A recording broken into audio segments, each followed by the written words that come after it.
Welcome everyone, Questini here with a discussion about one of the best early game armies that is currently available for the Dwarves in patch 5.0 Thrones of Decay, though we're actually not using anything that's available in Thrones of Decay with the exception of the Dragon Slayer over here. And we are up against Hellebron. Now Hellebron is quite a difficult challenge to deal with as the Dwarves early on. Like if I had Grombrindle over here, sure, would be easy enough, but I don't have Grombrindle. I want to build an army around the generic Lord, and not something built around either faction mechanics or Lord mechanics or something like that. Just an army that is available to all Dwarven factions that can work very, very well. So I've got all the Dwarf heroes, in particular the Engineer and Runesmith are going to be important for this particular army. I've got Trollhammer torpedoes, I've got Quarrelers with Grey Weapons, regular Thunderers, Gyrocopters with Brimstone Guns, Cannons, and Grudge Throwers. And we're up against a full stack over here of Hellebron. She does have some Dark Shards with shields. She has some regular Dark Shards. Fairly experienced. Like, this is her initial army, right? Like, she'll recruit Spearmen, she'll recruit Dark Shards, and then she'll recruit Dark Shards with shields. She can actually defeat me. Like, she's higher ranked than me.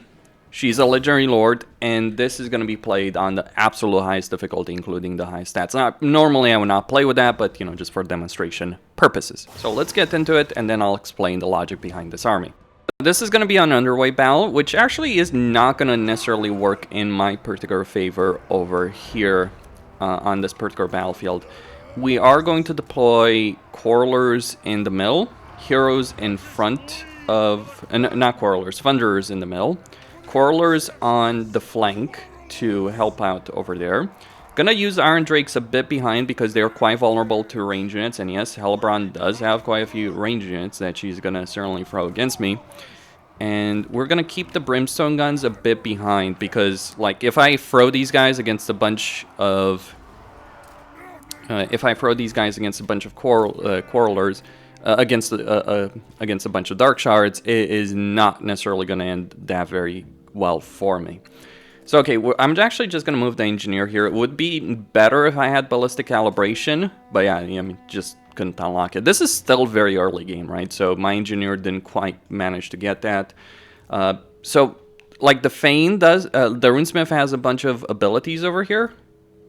But yeah, obviously, like this is the kind of army, like, you can recruit Quarrelers fairly early on, you can recruit Thunderers and Iron Drakes fairly early on.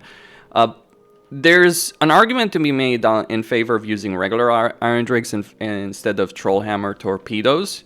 So one of the things you could swap would be like these Trollhammers for more Brimstone Guns, or for, you know, regular Iron Drakes. That would be one of the decisions that you could make. And so let's just buff up... let's buff up the Grudge Throwers. So one of the reasons I'm actually using a combination of both Grudge Throwers and Cannons is because obviously Cannons do very well against large units, but they're not quite as good against masses of infantry, right? So that's one of the reasons. And point of fact, I think I'm just going to try and hit this entire flank with all I've got because I want to clear a path for my Brimstone Gun. So this is going to be a dangerous one, undeniably. So there we go. Okay, so she's coming in. We can also buff his damage resistance up. So try and just do that. Yeah, we're gonna struggle a bit here, so Hellebron is still a freaking nightmare. But yeah, she's coming in. She's gonna die very quickly there. We're gonna send these guys over here. We're gonna use the Trollhammer torpedoes to do some damage right there. Now, the reason for the... so the reason over here for the Quarrelers with Grey Weapons is, like, their fly out just better in melee. Like, that's the reason over there. So they will do better in a melee engagement, which is particularly useful when you're dealing with a situation like this. Could have benefited potentially from... okay, so they're going down. Like, yeah, this is a tricky battle, undeniably so. So, like, all those Dark Shards just shooting at me is certainly going to be a problem. Like, I will take massive casualties in this. Like, there's no hiding that particular situation. Hellebron hopefully will die soon enough. right there, because like obviously that is a bit fairly unpleasant. Like some of those dark shards have started breaking. Let's switch the cannons to other things. Yeah, Quarrelers over here taking a lot of damage. Heroes taking a good amount of damage because, yeah, Hellebron is freaking Hellebron. So, okay, those guys are going down. I need to keep them moving. So let's just get these guys back, pull them back to the infantry line, let them help out over there. Use more of that ability. Hellebron is gone, so pull back over there.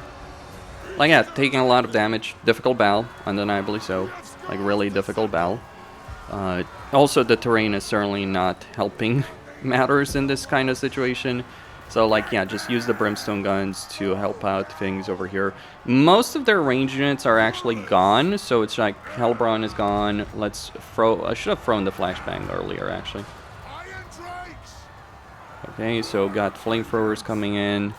Let's hit the Dread Spears from the flank. Like, that's the thing about the Brimstone guns. If I had more room to maneuver, so I wouldn't get constantly targeted by the Dark Shards, this would have worked quite a bit better, obviously.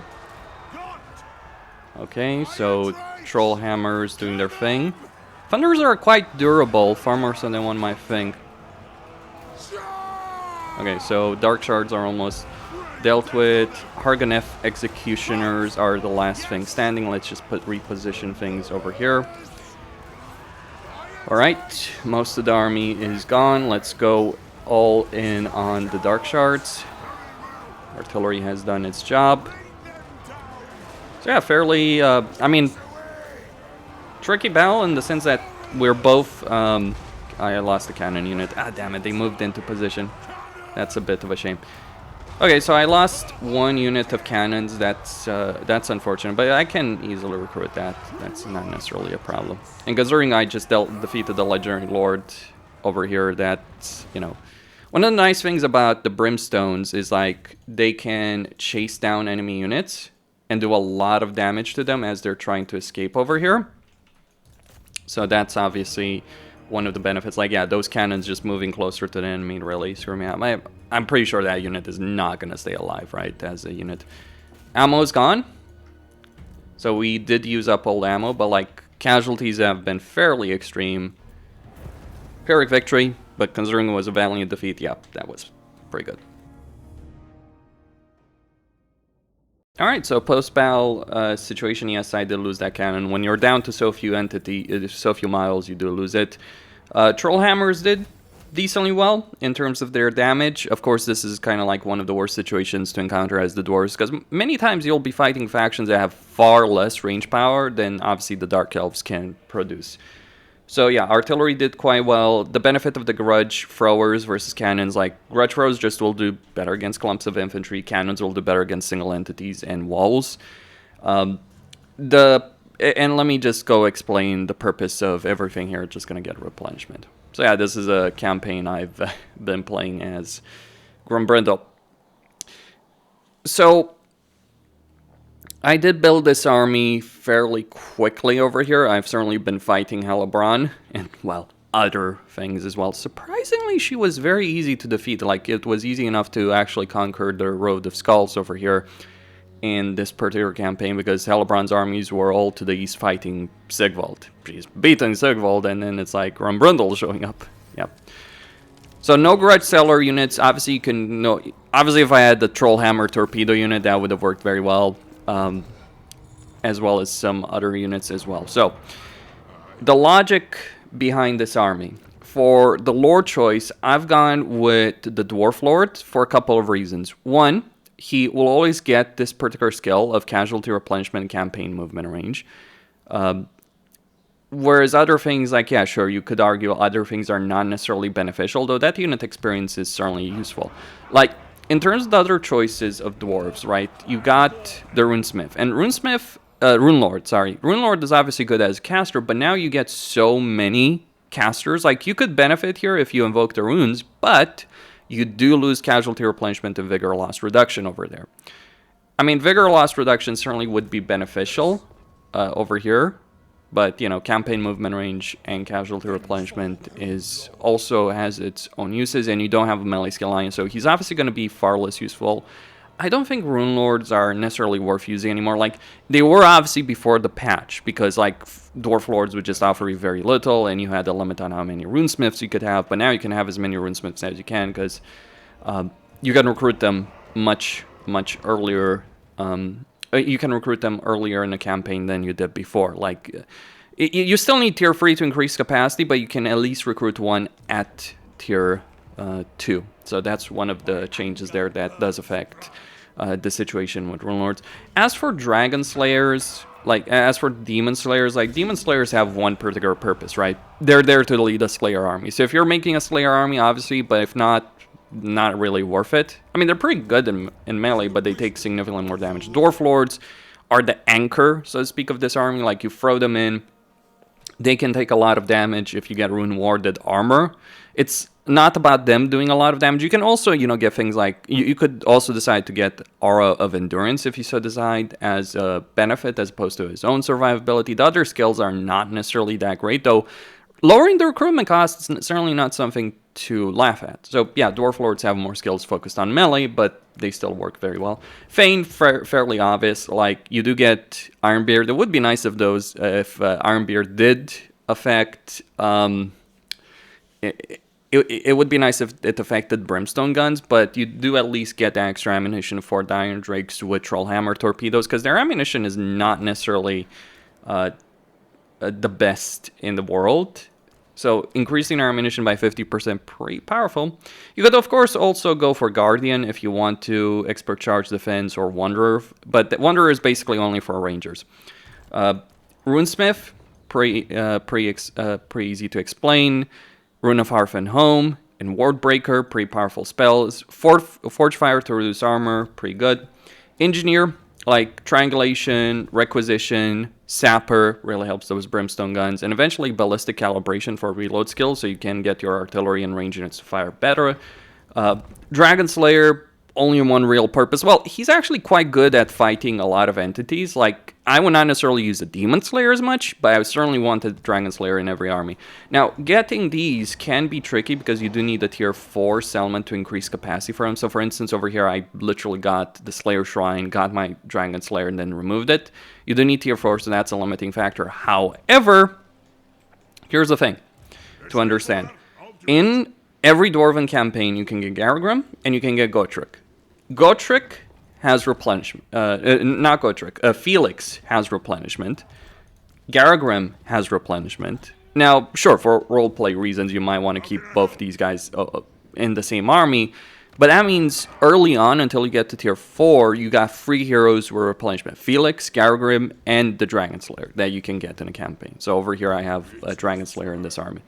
Unit-wise, like, pros and cons between Iron Drakes, Trollhammer, Torpedoes. They're good against large units. They don't necessarily have the best range. Like, obviously, the Flying Trollhammer Torpedoes would be the best one. But they still do have a good amount of damage. Just protect them against range units. They are not going to do very well against range units, but they do have a lot of armor, so they'll withstand quite a few things in melee. Damage-wise, they won't kill things in melee. They'll struggle with that. Quarrelers with Grey Weapons, as opposed to regular Quarrelers, well, the difference is the melee capability. So if you're getting enemies that charge you in melee, not necessarily in that army. Like, in that army, regular Quarrelers would have been better. But general purpose-wise, Quarrelers with Grey Weapons are better than regular Quarrelers in this situation, because regular Quarrelers do not have a two-handed weapon. So regular Quarrelers, I'm not sure if I even have regular Quarrelers in any of my armies. Maybe this one. No, not even that one. Yeah, I just haven't been using them in this particular campaign. But regular Quarrelers, they do have that bronze shield, but they lose the armor-piercing melee damage. So Quarrelers are actually quite solid units in melee. You do some damage against enemies that are trying to charge you in range, from range, and then once you get the melee, they'll hold their own quite well. They'll handle a lot of things. And also, yeah, the difference between Iron Drakes and, Iron Drakes with Troll Hammers. One of the benefits of Iron Drakes would be the leadership benefit, but that's why we have Brimstone guns. Because, you could go with 4 Brimstone guns, you could go with 2 Brimstones. I'd recommend having some Brimstone guns, but whether or not you go for 4 of them, whether or not you go for Trollhammer torpedoes, Iron Drake's Trollhammer torpedoes, or whether or not you honestly just ignore all of that and just like get, you know, a gyrocopter with Trollhammer torpedo if you get a full Age of Reckoning. Thunderers, regular Thunderers as opposed to Grudge Rakers. Let me go over that particular detail. Well, they're harder to get to begin with. So that's one downside. But here's the thing. Thunderers, regular Thunderers, have quite a bit more range. And while, yes, these guys do more damage when you look at their attack, and 50 range, you know, sacrificing 55 range for that might seem more fit. Here's the reason I don't do so. I find that these guys have a shotgun ability, basically, right? So what I find is that if I'm going to use Thunderers, what's the purpose of Thunderers? They're good at dealing with single entities. Like, Quarrelers can help with that, so you could theoretically go with Grudge Rakers. But Thunderers, the gunpowder units, are really, really good at dealing a lot of damage, like on heroes and lords and all that. Grudge Rakers will not have that capability necessarily. So that's not so. Like, Grudge Rakers are better against infantry, but they're not so great at single entities. So that's my perspective, but obviously you could replace them. Like, there's flexibility in this, like, just, you know, the variance of these units. I would obviously not replace the gyrocopters. And then finally, cannons and grudge throwers. Like, yeah, cannons are better against single entities and walls. Grudge throwers are better against clumps of infantry, and eventually can replace the grudge throwers with organ guns. So, like, this is the nice thing. It's got scalability, like, at least in some of these units. Like, this is an army you can recruit fairly early on. This is a tier 3 army.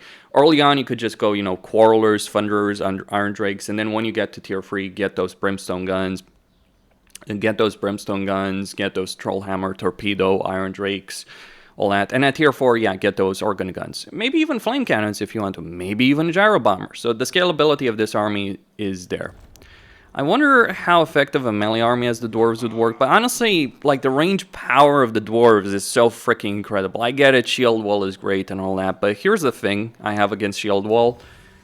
If it wasn't for a fact, like, the clans, the guilds, was so significant as a research benefit, yeah, I would possibly believe that argument. But here's the thing. These kind of benefits right here, like the construction time, construction cost, and population surplus, are so very significant. Like, if you're going to go with the Dwarf Warrior, Longbeard, Ironbreaker army, you want the research. So long term from the clans, absolutely. But even then, like, consider this. You can really improve your range units very easily here. Whereas you need to actually get all of this. Like, just getting these research is such a significant improvement. Like this research line, I'd say, is far more valuable than the stuff at the top. That's my personal perspective on that subject. And then, in order to unlock the first tier, and then, though you probably would want to get Sacred Duty and Call to Clan, just because it would be done in one turn, right? So you probably would want to get, like, militia training and all that, because, like, it's just faster than getting things like Iron Price, and certainly not necessarily worth it to get Iron Price, because you do want to get Warriors Guild, or maybe you don't. But yeah, I mean, I think, like, the stuff at the bottom in the clans is more valuable than the stuff at the top. Though you could certainly make an army work with the research at the top there. But that's all I had to say. Questine here, very easy army to use, very powerful army. Like, again, that was a legendary lord with her starting army with high experience, skill line, good items, and she could have wrecked me. And it's like, this army can handle it. If I had a more open battlefield, it would have worked better. Like, the reason I went with Underway was, yeah, you know, attrition is happening over here, because this is still causing attrition damage over here.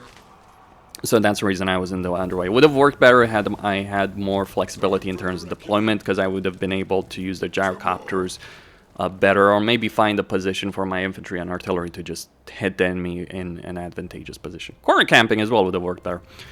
That's all. Stay tuned for more.